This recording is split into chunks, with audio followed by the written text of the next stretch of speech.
Welcome to Judo for the World, which comes to you from the capital of Georgia, Tbilisi. This city is a real hidden gem, featuring stunning architecture steeped in history and a simply exquisite natural beauty. Tbilisi has played host to a Grand Prix event on the World Judo Tour since 2014, and every year it welcomes the sport with open arms. Georgians love judo. The national team are celebrated heroes, and the chance to witness top-level action is never missed by the country's avid fans. There were plenty of stories to be told in this event, and we'll bring you them all, and show you why in judo you can never give up. We'll get to know one of Brazil's newest young talents, and also talk to Martin Pacek about the development of Sweden's ever-improving judo team. And as always, there will be throws, arm locks, strangles and pins aplenty in this prestigious Judo Grand Prix.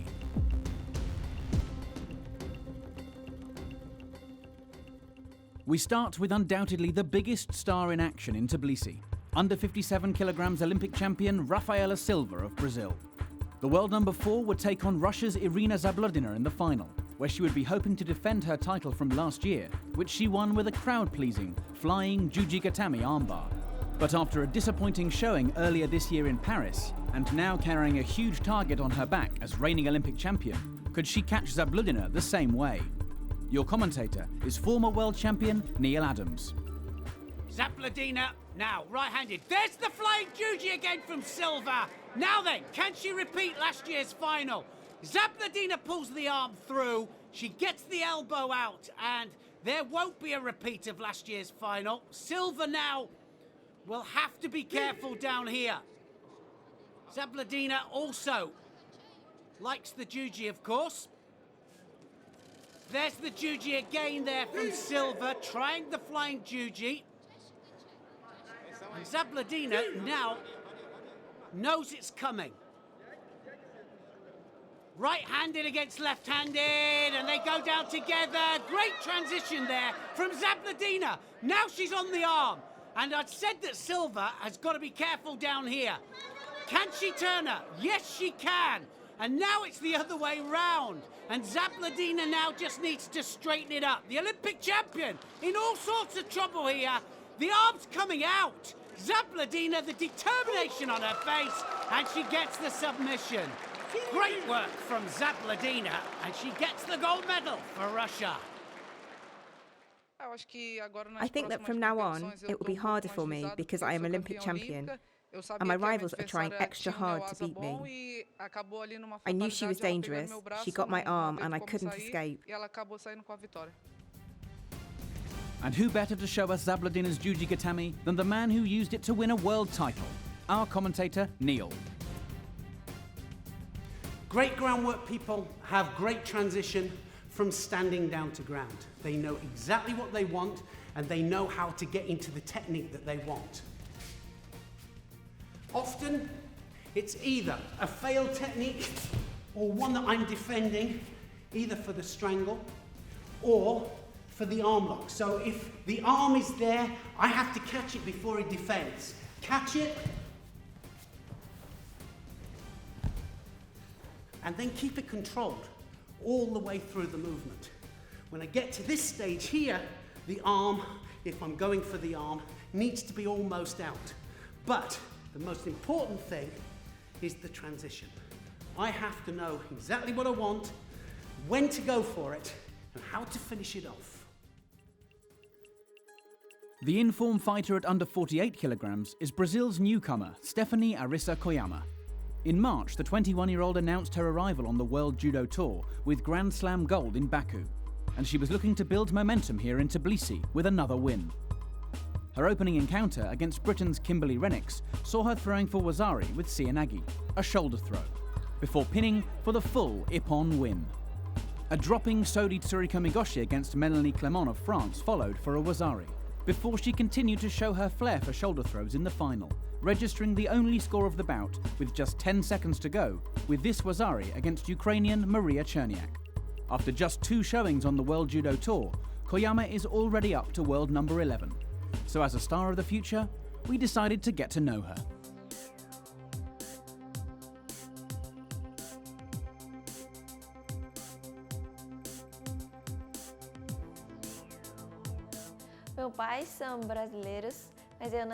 I represent Brazil, but I was born in Japan, and I started judo at the age of 5 because my brother was doing judo. I started going with them and I enjoyed it. I trained at a club called Sato Dojo, where my teacher was Sato Sensei.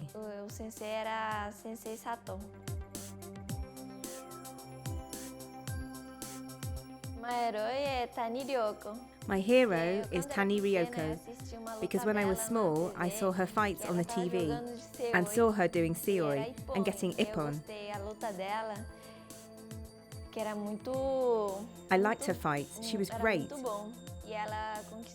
She won 7 World Championship medals and won lots of different titles.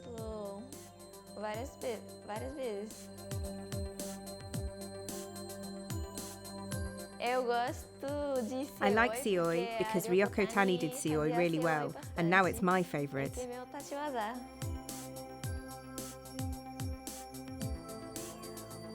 My favourite groundwork technique is Yoko Shiogatami, and I've trained really hard to make it strong.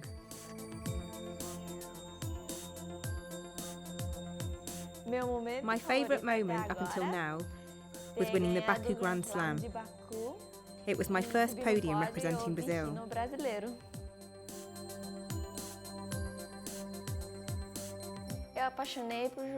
I've loved judo since I was 5, and now judo is like my boyfriend. In judo, you need to have discipline, and I think this is important for everybody. Top seed and favourite for gold at under 63 kilograms was Austria's world number 3, Katrin Unterwurzacker. Having been on good form recently, she came out of the blocks fast in Tbilisi, securing Ippon wins. Firstly against Azerbaijan's Nuria Akundova, and then Russia's Diana Zhigoros. However, the Tokyo Grand Slam champion came up short against Italy's Edwige Gwend at the semi-final stage, losing out by this Ouchigari Ippon, meaning she would have to be content with a bronze medal. Seizing the chance to shine on the opposite side of the draw was Unterwurzacker's understudy, Magdalena Krusakova, who was on blistering form. This Kosotogari Ippon against Daniela Kazanoy of Belarus was followed by an equally impressive combination attack against Russia's Badurova. In the final, Krusakova and Gwend were neck and neck, and, level on 1 penalty point each, proceeded to contest the gold medal into golden score, judo's equivalent of sudden death.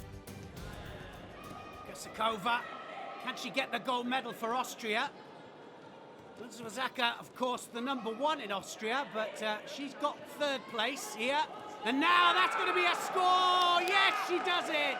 That was excellent. Kosoto and tipped the balance, and the Italian couldn't stop it there. She knew it had gone away from her. Beautifully controlled there, and a gold medal and a bronze medal in the same category for Marko Spitka there, the team manager of Austria. Super stuff. And the first World Judo Tour gold there for Krusakova of Austria. One of several improving Swedish fighters was in action at under 73 kilograms. 24-year-old Tommy Macias made the judo world take note when he defeated World Judo Tour powerhouse Rustam Orujov in the final of the Abu Dhabi Grand Slam last autumn to take a debut gold. And once again, he was turning heads in Tbilisi, impressing as he reached the final with an Ippon win against home favourite Tato Grigalashvili. It set up a mouth-watering final, as the world number 8 would square off against the world number 9, Uzbekistan's Gyosjon Boboev. The Swede struck first in a thrilling match, marking up a Wazari with this counter-attack. Boboev then began his comeback, levelling the scores with a similar counter-attack. An error from Macias subsequently gifted the Uzbek the chance to secure victory, as he landed on top in a pin. And although Macias was able to escape, the damage was only limited, since Boboev had scored a Wazari for maintaining the pin for 10 seconds. As a desperate Macias then rushed forwards, he was picked off by his opponent for a 3rd Wazari to put the encounter beyond him, as Boboev would walk away as Tbilisi Grand Prix champion. Still, a World Judo Tour silver medal, which would be celebrated by Swedish judo fans watching back home. And there would be more action for them at under 100 kilograms, as veteran Martin Pacek was in action. The three-time World Judo Tour gold medalist is a gritty, seasoned competitor, and one of Sweden's best.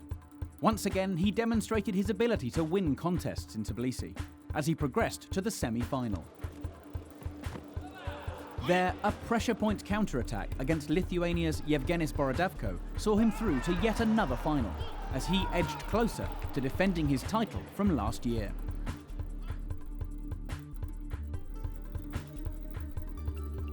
But his opponent there, Russia's Kazbek Zankishiev, was on breathtaking form. Zankishiev has the arm over the top, and he has the sleeve now. Uchimata! Oh, that was brilliantly taken. Look at the support foot going backwards there, takes him over. Zankishiev breaks away from the grip. Osoto Gary, what an Osoto that was! Oh, dynamic! Zankishiev has the sleeve. Sodi! Oh, and he comes off the other side. Gets the score for it. Look at that. Vazakarini tries to escape it, but he goes over and he rolls onto his back. Pacek's experience was enough to prevent him from becoming another Ippon victim of Zankishiev, but still, the gold would go to the Russian after a penalty point in golden score to the Swede. Great work from Zankishiev, but 2 silvers for Sweden to celebrate. We spoke to Pacek about the development of judo back home.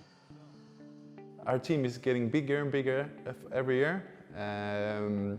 We have me, we have Joachim Dverby in 100 now, he stepped up from 90 kilo.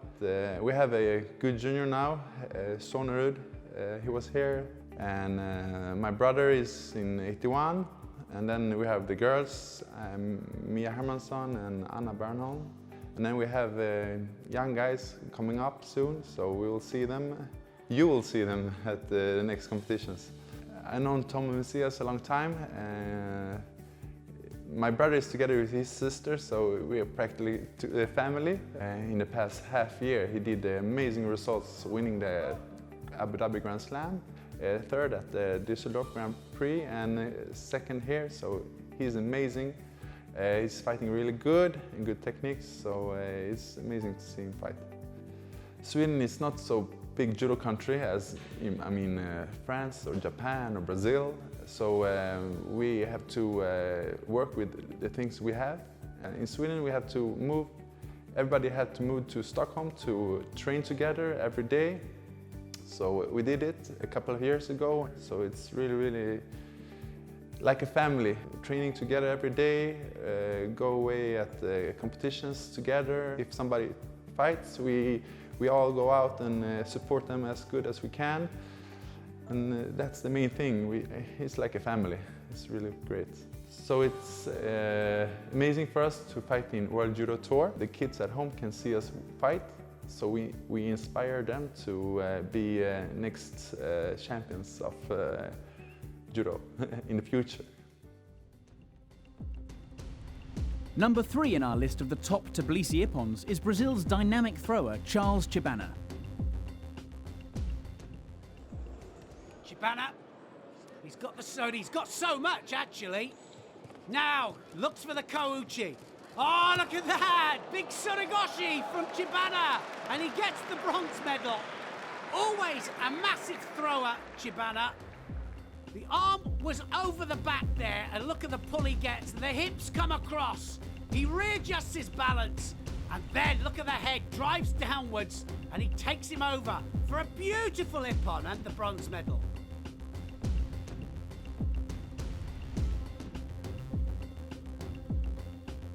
At number 2, this wonderful example of Uchimata from Zanzay Smagalov of Kazakhstan. Our top Ippon came as Russia's Denis Kalinin and Aziz Kalkamanuli of Kazakhstan contested under 81 kilogram bronze. Kalkamanuli, big throw up, so's Kalinin. Now he's got the grip. Sianagi, right the way between the legs. Oh, and he's right the way over the top there and bumps into the referee. Excuse me, he says, but what a throw that was. Beautifully taken. He went right the way between the legs, and I think Kalnin tried to ride it. He can't do that. And he paid the price there. It started in, went outside, but what an Ippon. And it just goes to show you keep control all the time. And it's not over until you actually, well, until the referee says mate. And that's what happened there. He went right the way between the legs. The kumakata was superb. The pulling action and the control with the hands superb. And what an Ippon to win the bronze medal.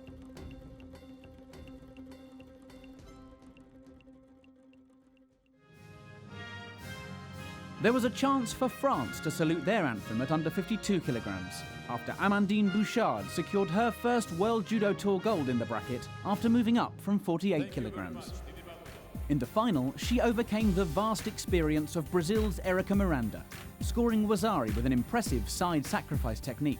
It was clear to see just how much the gold medal meant to her as the buzzer sounded. And emotions were also running high for the under 70 kilogram gold medalist Maria Portela. The Brazilian ended an almost 5-year gold medal drought on the World Judo Tour, which began when she won Abu Dhabi gold in 2012. After edging a tight final from world number 4 Elvismar Rodriguez, Portela was finally back on top. There was a gold medal for the Ukraine in the under 78 kilogram category as Anastasia Turchin defeated Kamara of France in the final. Kamara's compatriot Madeleine Malonga would meanwhile face Larissa Grunwald of the Netherlands in one of the bronze medal matches. Strong fight for the grips. Left against right. Oh, Chigari there, Malonga! Now, what's going to happen here? Straight in there for the shimiwaza. Gets the wazari for the score. And now, can she go underneath the neck? Yes, she's there. Can she get the leverage? Yes, she does. Grunwald had to submit. There was more drama in the other bronze medal contest. Italy's Assunta Gaglioni producing a fabulous Osotogari in golden score to defeat another Dutchwoman, Karen Stevenson. Great work from Gaglioni, rounding off an exciting brace of medal contests in the division.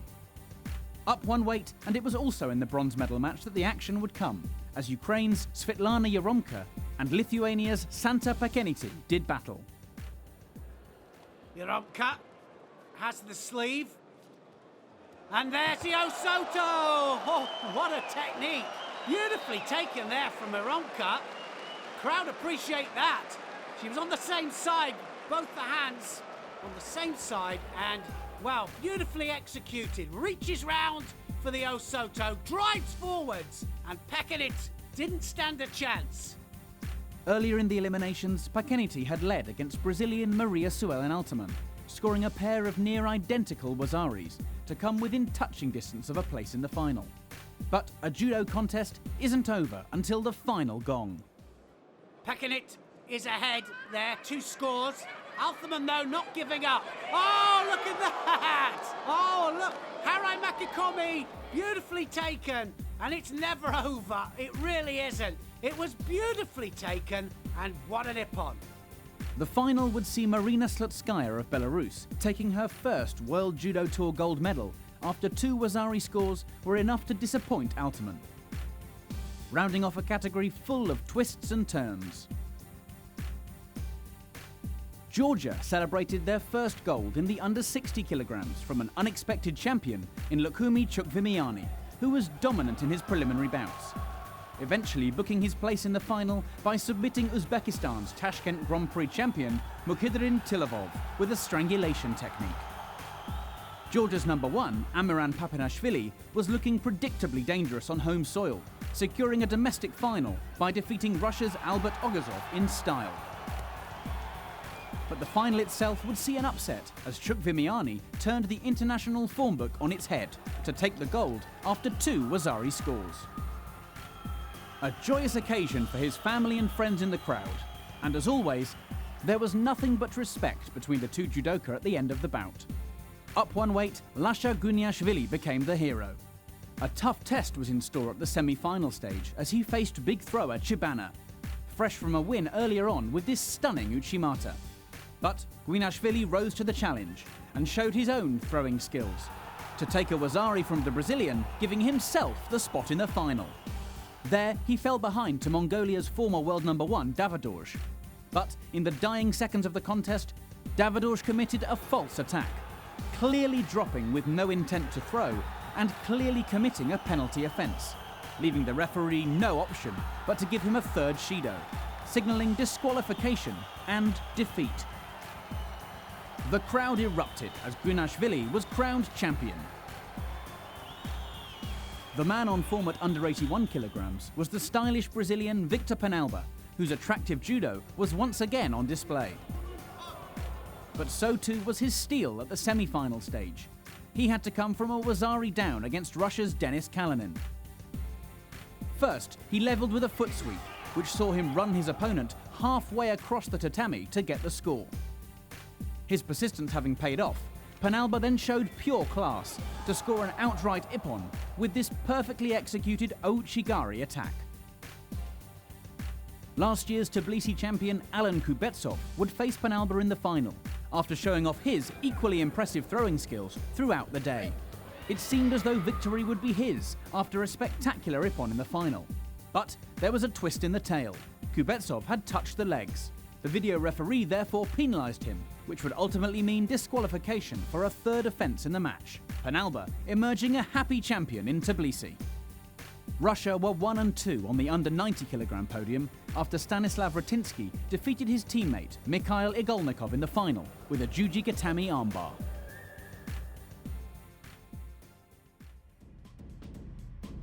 In our final category, the over 100 kilograms, home favourite Adam Okrashvili was in action.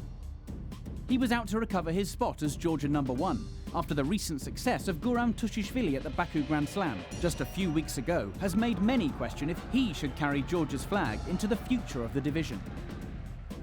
Okrashvili looked comfortable against Kazakh Yergaliev in the early rounds, nullifying his opponent's attack before turning him onto his back to secure a pin and an Ippon win.